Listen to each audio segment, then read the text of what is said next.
प्राणायाम और उसकी साधना भाग 2।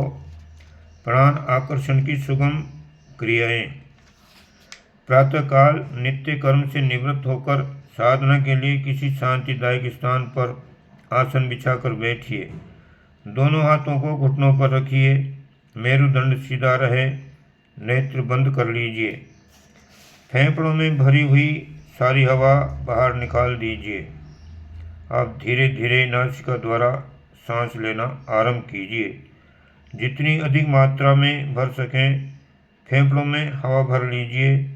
अब कुछ देर उसे भीतर ही रोके रहिए।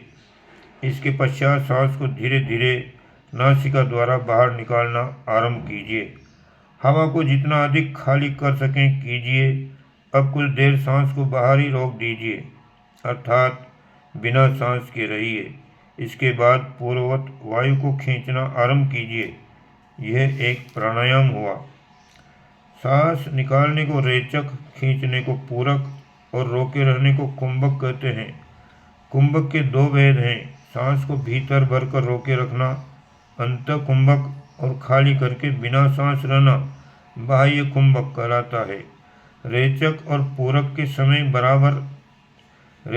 पूरक में समय बराबर लगना चाहिए, पर कुंभक में उसका आधा समय ही पर्याप्त है। पूरक करते समय भावना करनी चाहिए कि मैं जन शून्य लोक में अकेला बैठा हूँ और मेरे चारों ओर विद्युत जैसी चैतन्य जीवनी शक्ति का समुद्र लहरें ले रहा है। सांस द्वारा वायु के साथ साथ प्राण शक्ति को मैं अपने अंदर खींच रहा हूँ। अंतः कुंभक करते समय भावना करनी चाहिए कि उस चैतन्य प्राण शक्ति को मैं अपने अंदर भीतर भरे हूँ। समस्त नस नाड़ियों में, अंग प्रत्यंगों में वह शक्ति स्थिर हो रही है। उसे सोकर देह का रोम रोम चैतन्य प्रफुल्लित, सतेज एवं परिपुष्ट हो रहा है।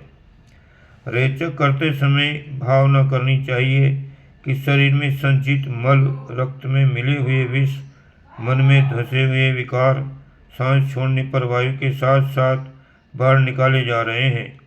बाह्य कुंभक करते समय भावना करनी चाहिए कि अंदर के दोष श्वास के द्वारा बाहर निकलकर भीतर का दरवाजा बंद कर दिया गया है, ताकि वे विकार वापस न लौटने पाएं। इन भावनाओं के साथ प्राण आकर्षण प्राणायाम करना चाहिए। प्रारंभ में 5 प्राणायाम करें, फिर क्रमशः सुविधानुसार बढ़ाते जाएं। कहीं एकांत में जाओ, समतल भूमि पर नरम बिछौना बिछाकर पीठ के बल लेट जाओ। मुंह ऊपर की ओर रहे, पैर, कमर, छाती, सिर सब एक सीध में रहे। दोनों हाथ सूर्य चक्र पर, आमाशय का वही स्थान जहाँ पसलियाँ और पेट मिलता है वहाँ पर रहे। मुंह बंद रखो। शरीर को बिल्कुल ढीला छोड़ दो, मानो वह कोई निर्जीव वस्तु है और उससे तुम्हारा कोई संबंध नहीं है। कुछ देर शीतलता की भावना करने पर शरीर बिल्कुल ढीला पड़ जाएगा। अब धीरे धीरे नाक द्वारा सांस खींचना आरंभ करो और दृढ़ शक्ति के साथ भावना करो कि विश्वव्यापी महान प्राण भंडार में से मैं स्वच्छ प्राण सांस के साथ खींच रहा हूँ और वो प्राण मेरे रक्त प्रवाह तथा समस्त नाड़ी तंतुओं में प्रभावित होता हुआ सूर्य चक्र में इकट्ठा हो रहा है। इस भावना को कल्पना लोक में इतनी दृढ़ता के साथ उतारो कि प्राण शक्ति की बिजली जैसी किरणें नासिका द्वारा देह में घूमती हुई चित्रवत दिखने लगें तथा उसमें प्राण प्रवाह बहता हुआ आए। भावना की जितनी अधिकता होगी उतनी ही अधिक मात्रा में तुम प्राण खींच सकोगे। फेफड़ों को वायु से अच्छी तरह भर लो और 5 से 10 सेकंड तक उसे रोके रहो। आरंभ में 5 सेकंड काफ़ी हैं, पश्चात अभ्यास बढ़ने पर 10 सेकंड तक रोक सकते हैं। सांस के रोकने के समय अपने अंदर प्रचुर परिमाण में प्राण भरा हुआ है, ये अनुभव करना चाहिए। अब वायु को धीरे धीरे बाहर निकालो।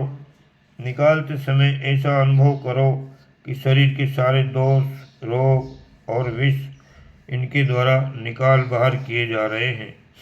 10 सेकंड तक बिना हवा के रहो और पूर्ववत प्राण आकर्षण प्राणायाम करना आरंभ कर दो। याद रखो कि प्राण आकर्षण का मूल तत्व सांस खींचने छोड़ने में नहीं, वरन आकर्षण की उस भावना में है जिसके अनुसार अपने शरीर में प्राण का प्रवेश होता हुआ चित्रवत दिखाई देने लगता है। इस प्रकार श्वास प्रश्वास की क्रियाएं 10 मिनट से लेकर धीरे धीरे आधे घंटे तक बढ़ा लेनी चाहिए। श्वास द्वारा खींचा हुआ प्राण सूर्य चक्र में जमा होता जा रहा है, इसकी विशेष रूप से भावना करो। मुंह द्वारा सांस छोड़ते समय आकर्षित प्राण को छोड़ने की भी कल्पना करने लगे तो ये सारी क्रिया व्यर्थ हो जाएगी और कुछ लाभ न मिलेगा। ठीक तरह से प्राण आकर्षण करने पर सूर्य चक्र जागृत होने लगता है। ऐसा प्रतीत होता है कि पसलियों के जोड़ और आमाशय के स्थान पर जो गड्ढा है वो सूर्य के समान एक छोटा सा प्रकाश बिंदु मानव नेत्रों से दिख रहा है। ये गोला आरंभ में छोटा, थोड़े प्रकाश का और धुंधला मालूम देता है, किंतु जैसे जैसे अभ्यास बढ़ने लगता है वैसे वैसे साफ, स्वच्छ, बड़ा और प्रकाशवान होता है। जिनका अभ्यास बढ़ा चढ़ा है उन्हें आंख बंद करते ही अपना सूर्य चक्र साक्षात सूर्य की तरह तेजपूर्ण दिखाई देने लगता है। वो प्रकाशित तत्व सचमुच प्राण शक्ति है। इसकी शक्ति से कठिन कार्यों में अद्भुत सफलता प्राप्त होगी। अभ्यास पूरा करके उठ बैठो। तुम्हें मालूम पड़ेगा कि रक्त का दौरा तेजी से हो रहा है और सारे शरीर में एक बिजली सी दौड़ रही है। अभ्यास के उपरांत कुछ देर शांतिमय स्थान में बैठना चाहिए। अभ्यास से उठकर एकदम किसी काम में जुट जाना, स्नान करना, भोजन करना, मैथुन करना, इस प्रकार के कार्य निषिद्ध हैं। ऊपर सर्वसाधारण के उपयोग की श्वास प्रश्वास प्रक्रियाओं का वर्णन हो चुका है। इसके उपयोग से गायत्री साधकों की आंतरिक दुर्बलता दूर होती है और प्राणवान होने के लक्षण प्रकट होने लगते हैं। प्राणायाम कोश की भूमिका को पार करते हुए 10 प्राणों को संशोधित करना पड़ता है। मनुष्य शरीर में 10 जाति के प्राणों का निवास है। इसकी चर्चा अगले वीडियो में करेंगे। इस वीडियो को यहीं समाप्त करते हैं। ओम शांति।